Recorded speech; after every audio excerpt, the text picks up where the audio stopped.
এই মৰণোত্তৰ দেহদান কি আৰু কিয় কৰা হয়? মৰণোত্তৰ দেহদান বুলি ক'লে মৃত্যুৰ পিছত গোটেই শৰীৰটো দান কৰি দিয়াটোকে বুজায়, যিটো সাধাৰণতে চিকিৎসা বিজ্ঞানৰ উন্নতিৰ কাৰণে দান কৰা হয়। শৰীৰ বিজ্ঞান বিভাগত এনাটমি ডিপাৰ্টমেণ্ট চিকিৎসা মহাবিদ্যালয়ত দান কৰা হয়। আৰু অংগদান বুলি ক'লে যিকোনো আভ্যন্তৰীণ অংগ দান কৰাটো বুজায়। সেইটো জীৱিত অৱস্থাতো হ'ব পাৰে বা মৃত্যুৰ পিছতো হ'ব পাৰে।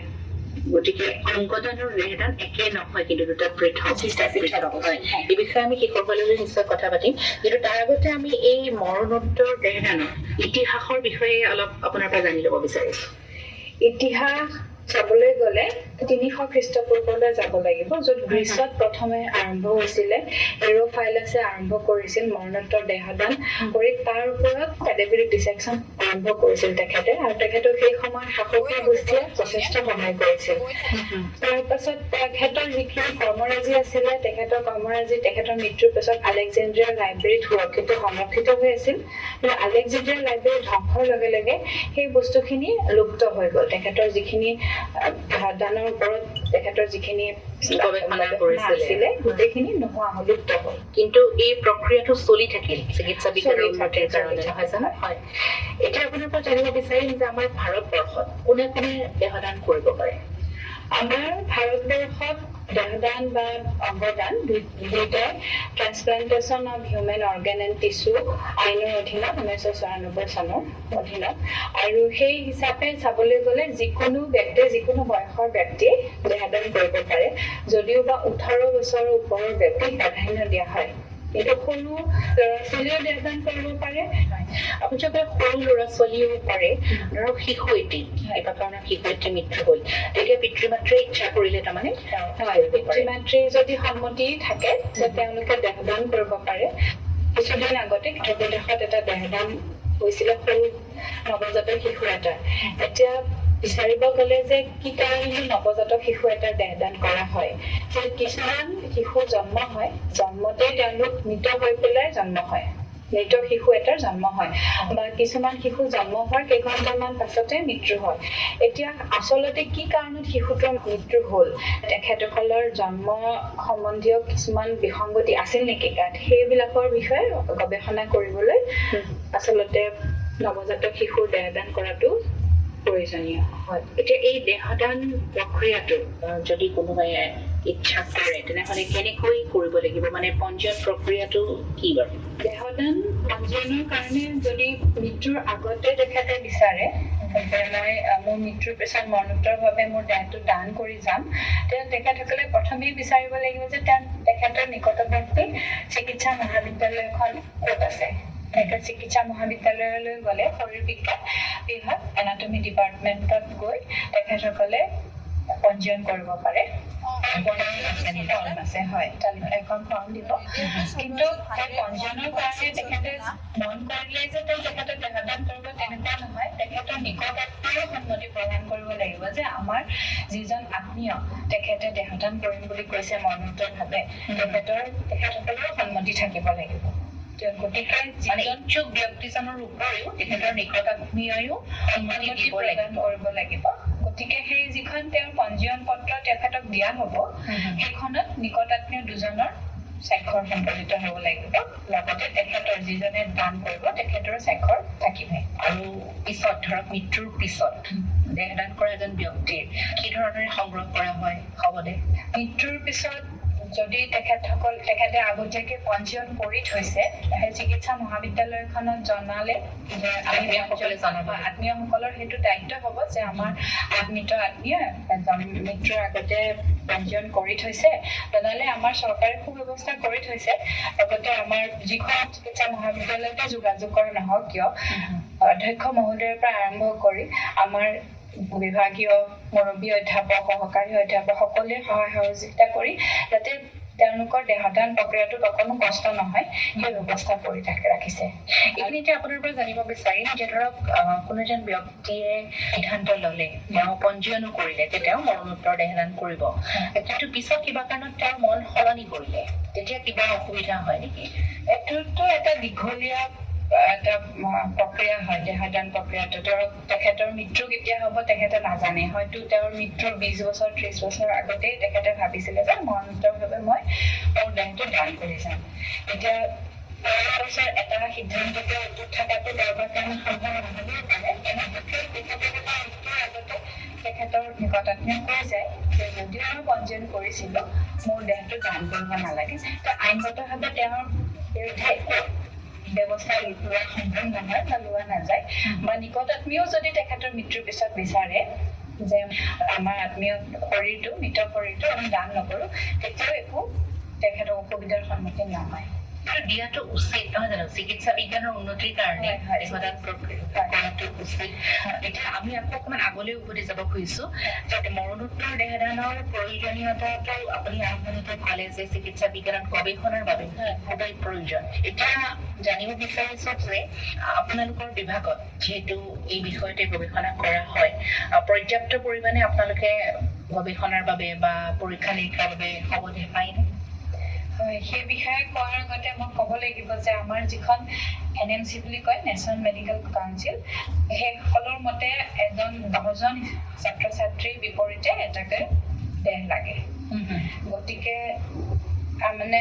সংখ্যাটো বহুত বেছি হ'ব লাগিব আমাৰ কাৰণে আৰু মেডিকেল কলেজৰ কথা যদি আপুনি ভাবিবলৈ যায় যে এনেকুৱা হয় যে মেডিকেল কলেজ হয় গতিকে কোনো অভিভাৱক নোহোৱা শৰীৰ হয়তো বহুতো পায় কিন্তু অভিভাৱক নোহোৱা যিবিলাক দেহ আহে কলেজলৈ সেইবিলাক কিছুমান মেডিকেল লিগেল ইছ্যু থাকে যেনে ধৰক অভিভাৱক নাথাকিলে আমি লগে লগে তেখেতসকলক নি পেলাই আমি সংৰক্ষণৰ ব্যৱস্থা কৰিব নোৱাৰোঁ অতি কম হ'লেও আমি 72 ঘণ্টা ৰ'বই লাগিব যে তেখেতৰ অভিভাৱক আহে নেকি গতিকে মেডিকেলি আমি যি সংৰক্ষণৰ ব্যৱস্থা আমি 72 ঘণ্টাৰ আগতে আৰম্ভ কৰিব নোৱাৰোঁ গতিকে 72 ঘণ্টা ৰৈ সংৰক্ষণৰ ব্যৱস্থা সেইটো এটা দীঘলীয়া প্ৰচেছ গতিকে যদি আমাৰ ইচ্ছাকৃতভাৱে যোনে যোনে দেহদান কৰে গতিকে তেখেতসকললৈ প্ৰণিপাত দেহদান সমাজৰ যিখিনি ৰীতি নিয়ম আছে সেইখিনি ঊৰ্ধত থাকি যিসকলে এতিয়ালৈকে কৰি আছে এই চেগতে মই তেখেতসকললৈ প্ৰণিপাত যে তেখেতসকলে সমাজৰ নীতি নিয়মৰ ঊৰ্ধত থাকি তেখেতসকলে আহি আমাক দেহদান কৰি থৈ গৈছে হয় সেই দিশটোৰ কথাও আমি নিশ্চয়কৈ পাতিম কাৰণ দেহদানৰ কথাটোৰ লগত আমাৰ সমাজৰ সামাজিক ধাৰ্মিক আধ্যাত্মিক কিছুমান দিশো জড়িত হৈ থাকে নহয় জানো সেই বিষয়ে নিশ্চয় কথা পাতিম কিন্তু তাৰ আগতে জানিব বিচাৰিছোঁ যে যেতিয়া এটা দেহ আপোনালোকে পায় তেতিয়া সংৰক্ষণ কিদৰে কৰা হয় আৰু কিমান দিনলৈ সংৰক্ষিত কৰি ৰাখিব পাৰি হয় দেহটো মৰণোত্তৰ দেহদান প্ৰক্ৰিয়াটো সম্পন্ন হোৱাৰ পাছত আমি এনবেলমিং বুলি কয় এনবেলমিং কৰোঁ এটা জুলীয়া পদাৰ্থ লিকুইড আৰু ফৰ্মেলিনত আমি ধমনীৰ মাজেৰে ফৰ্মেলিনটো ইনজেকশ্যনৰ সহায়ত আমি দি দিওঁ আৰু সেই ধমনীৰ গোটেই শৰীৰতে বিয়পি যায় ফৰ্মেলিন আৰু এবাৰ যেতিয়া বিয়পি যায় তাৰপাছত আমি এটা চৌবাচ্চাত ৰাখি পানীৰ লগত ফৰ্মেলিন মিহলি কৰি সেইটো নিৰ্দিষ্ট অনুপাতে ফৰ্মেলিন মিহলি কৰি আমি চৌবাচ্চাটো সংৰক্ষণ কৰি থওঁ আৰু এবাৰ সংৰক্ষণ কৰাৰ পাছত সেইটো বহুত বছৰলৈকে ঠিক হৈ থাকে কিন্তু যিহেতু উচ্চ মহাবিদ্যালয় গতিকে তাতে শিকাৰু আহিয়ে থাকে গতিকে আমাৰ দেহৰ প্ৰয়োজন হৈয়ে থাকে নতুন শিকাৰুসকলক শিকাবৰ কাৰণে দেহৰ প্ৰয়োজন হৈয়ে থাকে গতিকে এনেকুৱা নহয় যে আমাৰ তাত বহুত শৰীৰ বহুত জমা হৈ থাকে আমি তাৰ পৰা ওলাই তেনেকুৱা নহয় বহুত বছৰ মানে পৰীক্ষা নিৰীক্ষা কৰাৰ পিছত আপোনালোকে কেনেধৰণে কি কৰে মানে ধৰক চিকিৎসা বিদ্যাত ব্যৱহাৰ হ'ল আপোনালোকে যিখিনি পৰীক্ষা কৰিব লাগিছিল কটা চিঙা কৰিব লাগিছিল সেইখিনি কৰিলে তাৰ পিছত শৱদেহটোৰ কি কৰা হয় যিবিলাক আমাৰ আভ্যন্তৰীণ অংগ থাকে সেইবিলাক আমি ওলাই স্পেচিমেন হিচাপে আমি ব্যৱহাৰ কৰোঁ যে মানে নতুন শিকাৰুসকলে ছাত্ৰ ছাত্ৰীসকলে সকলোবিলাক অংগ প্ৰত্যংগৰ কেনেকুৱা ধৰণৰ কেনেকৈ থাকে আমাৰ শৰীৰত আৰু কেনেকুৱা দেখিবলৈ হয় সেই গোটেইখিনি যাতে তেওঁলোকে গম পায় লগতে তাৰ ৰক্ত সঞ্চালন কেনেকুৱা হয় বা তাত স্নায়ু কেনেকৈ ধৰণে কোনডাল নাৰ্ভে ছাপ্লাই কৰে সেই গোটেইখিনি যাতে গম পায় সেইবিলাকৰ গৱেষণা হয় শৱদেহটোৰ যিবিলাক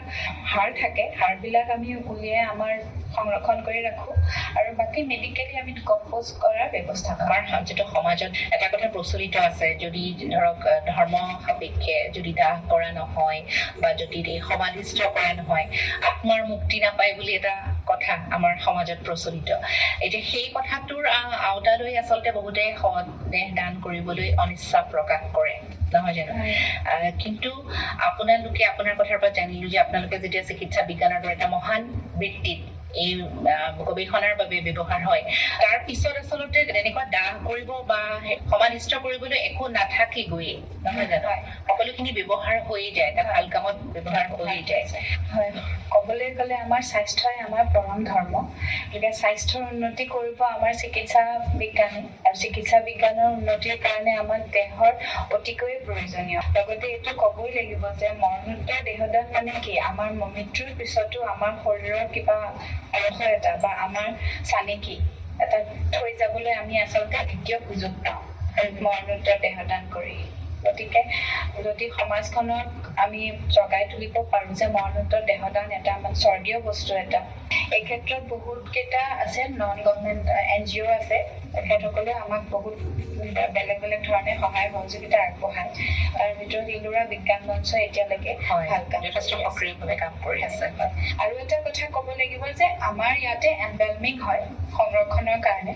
আৰু বাহিৰত জাৰ্মানী এনেকুৱা জেগাবিলাকত ঠাইবিলাকত প্লাষ্টিনেশ্যনো হয় প্লাষ্টিনেশ্যনত আপোনাৰ শৰীৰৰ যিখিনি পানী থাকে পানীখিনি চিলিকন ভৰাই দিয়ে আৰু পানীখিনি ওলাই যায় গতিকে আমাৰ শৰীৰটো মৃত্যুৰ আগত যেনেকুৱা থাকে সেই ঠিক তেনেধৰণে সংৰক্ষণ হৈ থাকি যায় কিন্তু ইয়াত আমাৰ ভাৰতত ইমান বেছিকৈ এইটো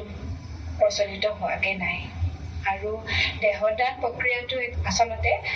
মৃত্যুৰ 6 পৰা 8 ঘণ্টাৰ ভিতৰতে কৰিব লাগে কাৰণ তাৰ পাছত শৰীৰটো বেয়া হ'বলৈ আৰম্ভ কৰে যিটো আমাৰ জলবায়ুটো গ্ৰীষ্ম প্ৰধান বিশেষকৈ গতিকে 6 পৰা 8 ঘণ্টাৰ ভিতৰত দেহদান কৰিব পাৰিলে সংৰক্ষণটো খুব ভালকৈ হয় সেইটোৱে আচলতে জানিব বিচাৰিছিলো যে মৃত্যুৰ কিমান সময়ৰ ভিতৰত সংৰক্ষণ প্ৰক্ৰিয়া আৰম্ভ কৰিব লাগে আৰু আপুনি জনালে যে 6 বা 8 ঘণ্টাৰ ভিতৰত কৰিব লাগে এতিয়া এইখিনিতে জানিব বিচাৰিছো ধৰক একেজন ব্যক্তি তাৰমানে দেহদান আৰু অংগদান দুয়োটাই কৰিব পাৰে নেকি হয় দেহদান তেখেতে যদি মৃত্যুৰ আগতে ভাবে যে তেখেত কোনোবা এখন চিকিৎসা মহাবিদ্যালয়ত গৈ তেখেতে পঞ্জীয়ন কৰিলে পঞ্জীয়ন কৰাৰ কাৰণে তেখেতৰ কিছুমান নীতি নিৰ্দেশনাৱলী থাকিব তেখেতে যদি বিচাৰে কেৱল দেহদান কৰিব তেখেতে পঞ্জীয়ন কৰিব দেহদানৰ কাৰণে যদি অংগদান কৰিব বিচাৰে অংগদানৰ কাৰণে পঞ্জীয়ন কৰিব তেখেতে যদি বিচাৰে দুইটাৰ কাৰণে পঞ্জীয়ন কৰিব তেন্তে দুইটাৰ কাৰণে তেওঁ পঞ্জীয়ন কৰি থৈ আহিব পাৰে কিন্তু তেখেতৰ মৃত্যুৰ সময়ত তেখেতৰ শাৰীৰিক অৱস্থা বা তেওঁৰ মৃত্যুৰ কাৰণটোৱে বহু পৰিমাণে এই ক্ষেত্ৰত প্ৰভাৱ পেলাব যে তেখেতে দেহদান কৰিব পাৰিবনে নোৱাৰিব বা তেখেতৰ অংগটো ব্যৱহাৰ কৰাৰ উপযোগী হয় নে নহয় হয় আৰু এই পঞ্জীয়ন কৰাৰ পিছত কোনো ধৰণৰ প্ৰমাণ পত্ৰৰ নিচিনা দিয়া হয় নেকি হয় প্ৰমাণ পত্ৰ এখন থাকিব তেখেতৰ আৰু ক'ত তেখেতে দান কৰিব বিচাৰে সেই বিষয়ে লিখা থাকিব এই গোটেইখিনি দুৰ্ঘটনাজনিত যদি মৃত্যু হ'ল তেতিয়াও যদি সেই কাৰ্ডখন থাকে কোনোৱে যোগাযোগ কৰে যদি চিকিৎসা মহাবিদ্যালয়ৰ লগত তেনেধৰণৰ সংগ্ৰহৰ ব্যৱস্থা আছে চাগে দুৰ্ঘটনাজনিত ব্যক্তিৰ কাৰণে দেহদান সম্ভৱ নহয়গৈ কাৰণ এইটো মেডিকেল লিগেল ইছ্যু হৈ যায় আৰু পষ্টমৰ্টেম কৰিব অটপচি যাক কয় পষ্টমৰ্টেম কৰা শৰীৰৰ সংৰক্ষণ কৰা মানে এম্বেলমিং কৰা সম্ভৱ নহয় কাৰণ আগতে যিহেতু দিয়া হয় আৰু গতিকে তেখেতসকলে বিচাৰিলে অংগদান কৰিব এই যে গোটেই প্ৰক্ৰিয়াটো ধৰক মৰণোত্তৰ দেহদান কৰিব খুজিছে ব্যক্তিজনে সেই দেহদান কৰা সংগ্ৰহ কৰালৈকে অৰ্থ ব্যয় কিমান হয় বা এই অৰ্থ ব্যয় পৰিয়ালে বহন কৰিব লাগে নেকি পঞ্জীয়ন কৰাৰ পৰা আৰম্ভ কৰি মৰণোত্তৰ দেহদানলৈকে সম্পূৰ্ণ হোৱালৈকে কোনো ধৰণৰ অৰ্থ ব্যয় নহয় আমাৰ চৰকাৰে সম্পূৰ্ণ ব্যৱস্থা কৰি থৈছে যে মৃত্যুৰ পাছত তেখেতৰ শৰীৰটো সসন্মানে আনি আমাৰ শৰীৰ বিজ্ঞান বিভাগত এনাটমি ডিপাৰ্টমেণ্টত দান কৰি যাব পাৰে কোনো ধৰণৰ অৰ্থ ব্যয় নহয় মানে চিকিৎসা বিজ্ঞান বিভাগৰ ফালৰ পৰাই গৈ লৈ লোৱাৰ ব্যৱস্থা কৰা হয় এইখিনিতে অকণমান যদি আপুনি অংগদানৰ কথা কৈ দিয়ে মানে মানৱ দেহৰ কি অংগ দান কৰিব পাৰে জীৱিত অৱস্থাত হয় আমাৰ শ্ৰোতাসকলে চব উপকৃত হ'ব হয় সকলো অংগই আচলতে দান কৰিব পাৰে অংগদান প্ৰক্ৰিয়াটো সম্পূৰ্ণকৈ transplantation of human organ and tissue এক্টৰ অধীনত 1994 চনৰ গতিকে সকলো অংগই আচলতে দান কৰিব পাৰে তাৰ ভিতৰত আমাৰ এতিয়া লিভাৰ চক্ৰী যিটো কওঁ দানটো সময়তো আৰম্ভ হৈছে লগতে কিডনী বৃক্কৰ দান আৰম্ভ হৈছে আমাৰ মাজত এটা মানুহে ভাবে যে আমাৰ লিভাৰ এটা আছে, যকৃত এটা আছে, গতিকে আমি আমি জীৱিত অৱস্থাত আমি যকৃতটো দান কৰিব নোৱাৰো। কিডনী আমাৰ দুটা আছে, গতিকে আমি কিডনী দান কৰিব পাৰো। এটা কিডনী আমি দি দিলেও আমি জীয়াই থাকিব পাৰিম। কিন্তু আচলতে কথাটো হ'ল কি, লিভাৰো মানে যকৃতটো দান কৰিব পৰা যায় জীৱিত অৱস্থাটো। কাৰণ যকৃতৰ এটা বিশেষত্ব আছে যে যকৃত যদি আপুনি দান কৰে তেতিয়াহ'লে ৩-৪ মাহৰ ভিতৰত সম্পূৰ্ণকৈ যকৃত নিজৰ আগতে যেনেকুৱা আছে তেনেকুৱালৈ আহি যায়। আৰু যকৃতটো তাৰমানে আমাৰ কাটি পেলোৱা হয়, সি আকৌ আমাৰ স্বৰূপলৈ আহি যায়। আৰু চৰ্ত থাকিব যে যকৃতটো যাতে চিৰচিছ যিটোক কয়, চিৰচিছ নহ'লে বা সুস্থ হ'ব লাগিব। আৰু এটা অংগদান আছে নেত্ৰদান। সেই ক্ষেত্ৰতো কিন্তু এতিয়াও সজাগতাৰ যথেষ্ট অভাৱ। আচলতে সজাগ নহয় বুলিয়েই ক'ব পাৰি মানুহখিনি। গতিকে আচলতে এই অনুষ্ঠানৰ জৰিয়তে আমাৰ উদ্দেশ্যই হ'ল আপোনাক আজি আমন্ত্ৰণ কৰি অনাৰ, যাতে আমি সমাজক মৰণোত্তৰ দেহদান বা অংগদানৰ ক্ষেত্ৰত সজাগ কৰিব পাৰো। কিয়নো আপুনি যেনেকে আৰম্ভণিতে ক'লে যে জীৱন এটাই, মানৱ জীৱন এটাই, আৰু চিকিৎসা শাস্ত্ৰৰ উন্নতিৰ বাবে, প্ৰসাৰৰ বাবে যদি আমি এই দেহ মৃত্যুৰ পিছতো কিবা কামত ব্যৱহাৰ হ'ব পাৰে, তেনেহ'লে তাতকৈ আৰু ভাল কৰ্ম আৰু একো হ'ব নোৱাৰে, নহয় জানো? সমাজক এতিয়া কেনেকৈ সজাগ কৰিব পাৰে দেহদানৰ বাবে? সমাজক এতিয়া আপুনি মোক মাতিলে ইয়ালৈ আলোচনা কৰিবৰ কাৰণে, কথা পাতিবলৈ, তেনেকুৱা ধৰণৰ যদি সৰব আলোচনা আৰু হয়, তেতিয়াহ'লে সমাজখনক সচেতন কৰিবলৈ আচলতে আমি সুবিধা পাওঁ। আৰু সদায় মনত ৰাখিব লাগে যে দেহদান এটা মহৎ দান, মৰণোত্তৰ দেহদান। কাৰণ চিকিৎসা শাস্ত্ৰক সহায় কৰা মানে আমাৰ স্বাস্থ্যক সহায় কৰা। নিশ্চয়। খুব সুন্দৰকৈ ডাক্তৰ পিংকী আপুনি মৰণোত্তৰ দেহদানৰ বিষয়ে আমাক জনালে। বহুতো নজনা কথা আমি আজি কথোপকথনৰ জৰিয়তে জানিব পাৰিলো। আমি আশা কৰিছো আমাৰ শ্ৰোতাসকলেও মৰণোত্তৰ দেহদান কি বা ইয়াৰ প্ৰয়োজনীয়তা কিমান,